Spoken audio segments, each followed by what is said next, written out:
Hello, a very, very warm welcome back to you. It's been great having you with us. Sister Denise and I have just covered the contents of chapter 18, and we thought it important to go through the essence of this chapter because it's the final chapter in the Bhagavad Gita and what many consider to be extremely important. So, Sister Denise, thank you for what you shared before. Thank you. Sister Denise, you and I went through chapter 18 almost verse by verse. I would now like for us to look at the essence of what chapter 18 gives to the reader, the legacy that it leaves with the reader. What would you say the main message of chapter 18 is that is different from all of the other chapters contained in this book? There's a few things that are really new.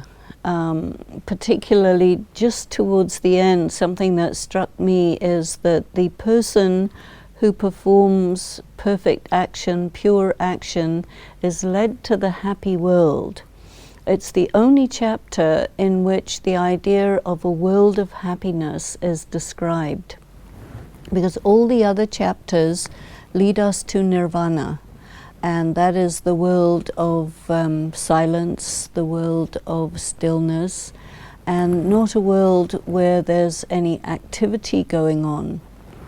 So to me that was very special.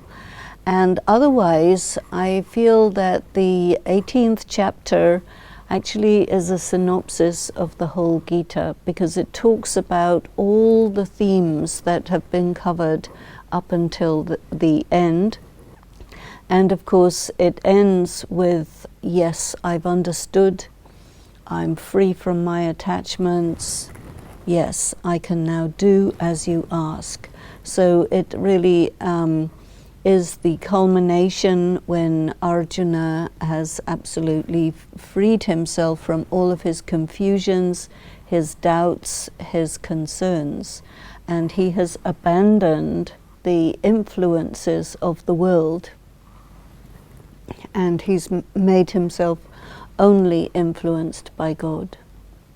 There are many who consider this to be the most important chapter within the entire book.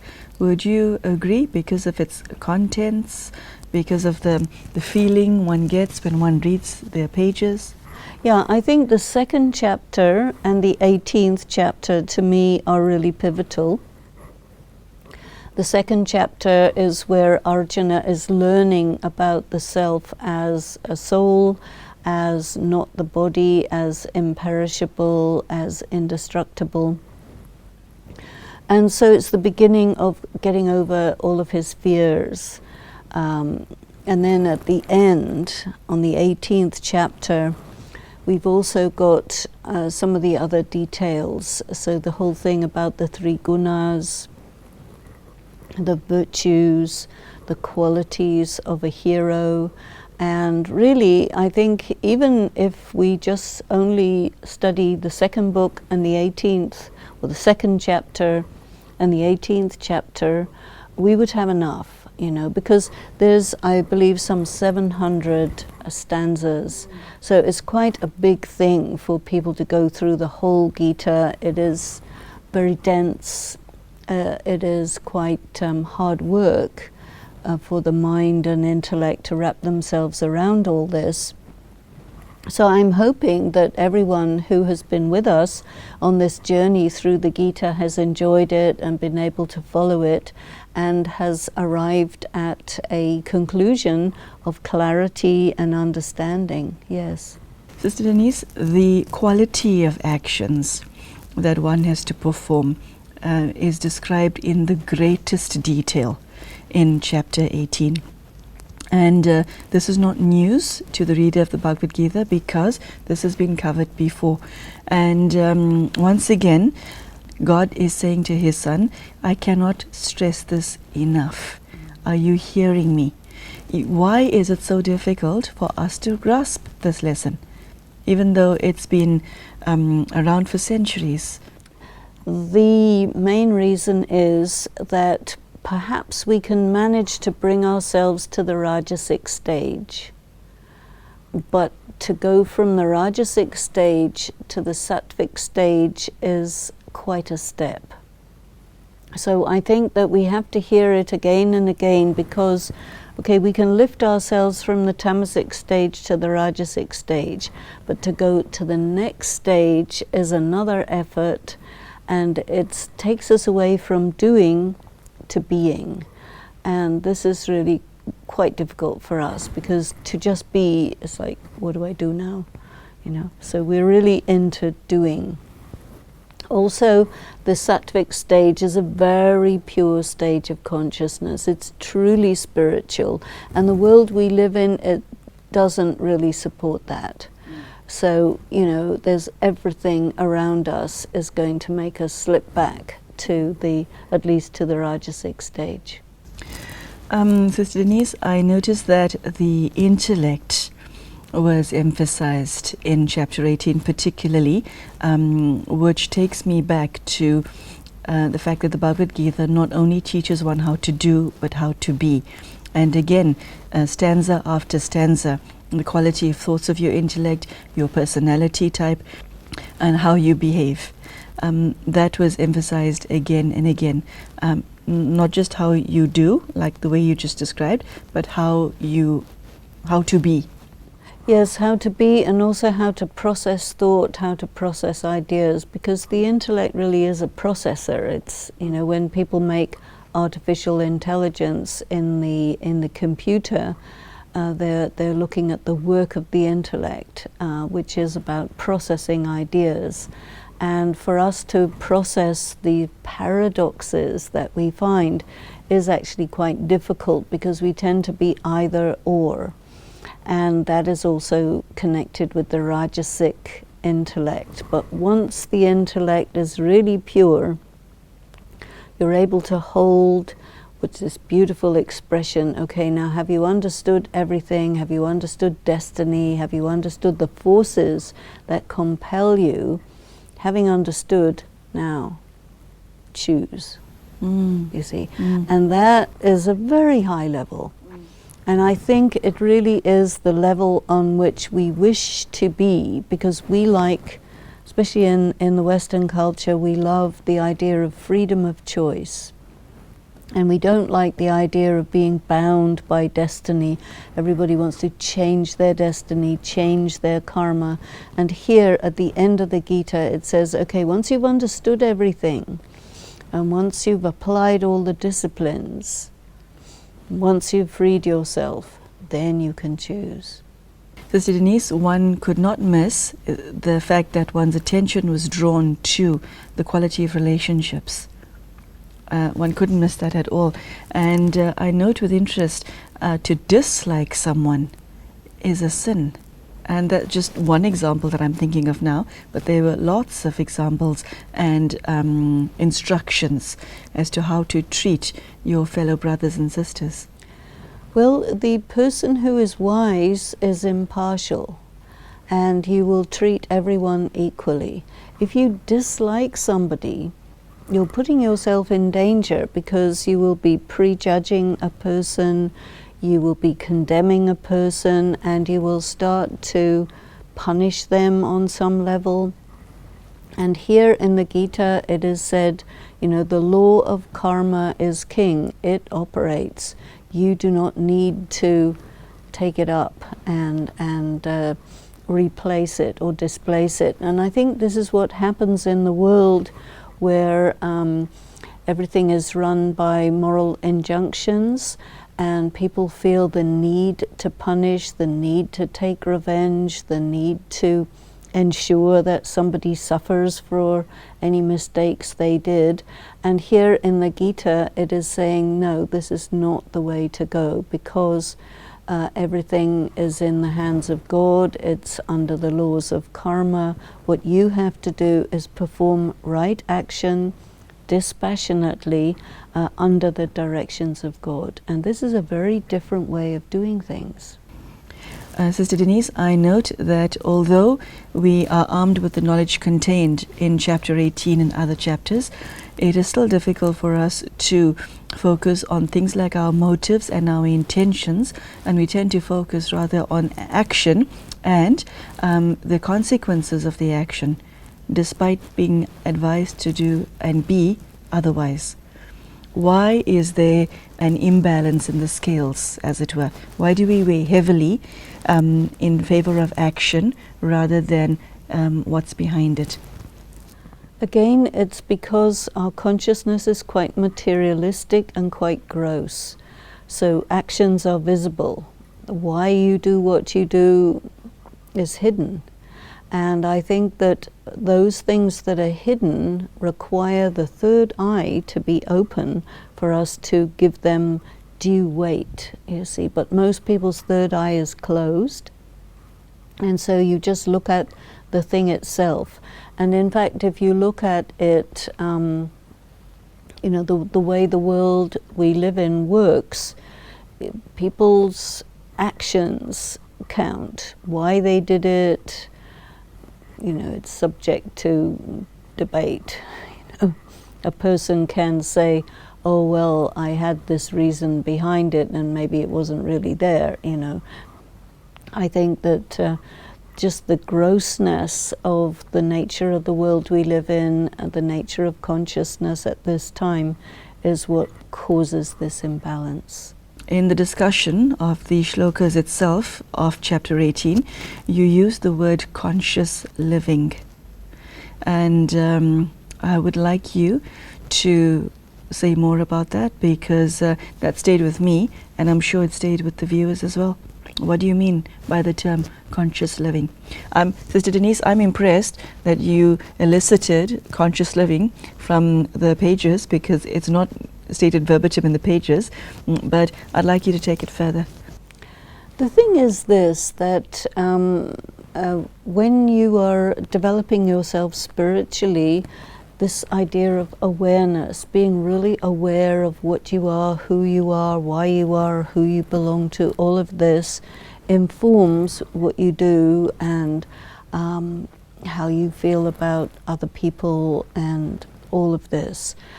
Most people are just operating in a reactive way, quite unaware of many of the dimensions that actually exist, and partly it's because they're only living at the level of sense perception. And so comparatively speaking, they are like zombies, just and I think this is also why it says in the 18th chapter that only once you've understood everything, only once you have really asserted yourself as a conscious, choosing person, that you actually have the freedom to choose. Because you see, when a person is not free, they are compelled by their nature, by their sanskaras, and so, you're not acting as freely as you think you are. In the Western world we think, oh, I'm freely doing everything, but no, you're acting in the way you always act. And if you want to change how you act, it's a big deal to really change. And I think what the 18th chapter is teaching us is that you go through all the disciplines, you make yourself dispassionate, detached, free from concern about the fruits of actions, and then you become really aware, you're with God, and then you have the power to choose, because you can do something which is different from your nature. Sister Denise, another phrase that you used throughout the discussions that we've been having is to meditate on this verse. Yes. You said it for, what I call the head verses as well as the heart verses. Would you tell the viewer why it's important? The reason I think this is relevant in this discussion is because people tend to read it and then move on to the next verse. And you're saying that we should do more. Could you take us through that?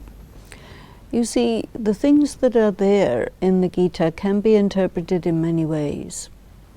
They're very deep. They've obviously been thought about very deeply. They're poetic. The poet will put words to some very essential piece of information and give it to you as the essence. when you meditate on something, you have to unpack it, think about it, because the full import doesn't strike you right away. So I think that part of meditation involves taking some of these concepts and sitting with it, looking at it in all sorts of ways, in silence, over a long period of time, and allow the meaning to penetrate you, so that you can generate insights where you can really understand deeply. Because we have to remember, hundreds of thousands of extremely intelligent people have been pondering upon these concepts for thousands of years, and they're still up for consideration. That means they are very important, and they make a difference as to how life is lived, which means they make a difference to how the world is. And at the moment, the world is such that people have really abandoned the deep consideration of spiritual truths in favor of maybe you catch hold of a phrase from a scripture, you take it at face value, you make it a slogan, but you don't really go into the depth of it. And so therefore your action becomes superficial. What we learn from studying the Gita is things are deep and the meaning isn't immediately clear and obvious. And what we're trying to achieve here is wisdom. And wisdom comes with time, with maturity, with a lot of thought, with a lot of observation, external, internal, and ultimately you become a person of substance. Yeah. I've heard you use this phrase a few times. What kind of person are you? How do you relate that to chapter 18? Again, in chapter 18, as in some of the other chapters, the kind of person that you are is described. Again, the three gunas, the sattvic kind of person is described in many sections of the Gita, but in quite a detailed way in chapter 18. What is the rajasic person? What is the tamasic person? What personality profile do you have? Who are you at the deepest level? Because I think that many people have developed characteristics and personality traits that are reactions and coping mechanisms to deal with some of the difficulties that a person has had growing up in life, and that this has clouded their actual self. And I think that the knowledge of the Gita, which asks you to really think about yourself and who you are, and asks you to really connect yourself with God, who brings you back to your essential reality, then you can actually come and understand, oh yeah, I thought I was such and such, but what I find is I'm something deeper, something different. Sister Denise, the one aspect that I took up quite deeply from this particular chapter is when Sri Krishna said to Arjuna, you do not have a choice, this is your destiny. And then later, what are you going to decide? From the second verse that I'm referring to, he let Arjuna know, I respect your decision. Which was amazing because this is God, and Arjuna is obviously the type of personality to earn God's respect. So there's a very deep message there for us, isn't there? It's not just a question of which way is heavier, choices or destiny, but the respect within that. His predestiny notwithstanding, Arjuna still had a decision to make, and God told him, you are the one who decides, not me. And of course it's at the very, very last moment. Yeah. And it's very interesting, you know, you're told all the way through, you have no choice, you have to do this is your nature, this is your destiny. So a person is kind of locked into it, and all the while learning so many things about what it means to be wise, and then all of a sudden it's as if you reach the age of maturity, and then, okay, now you choose. So I think that it, to me, is paradoxical on one level, but on another level, it talks to us about life. You know, we are under a lot of influences, and there's nothing we can do about those. But as we become clearer about who we are, all of a sudden, you know, the clouds part, and the light is there, and you have gained your freedom of choice. It's a very extraordinary thing, and that is a very good example of verses that need to be pondered on. I see that. Sister Denise, how does one honor the Bhagavad Gita?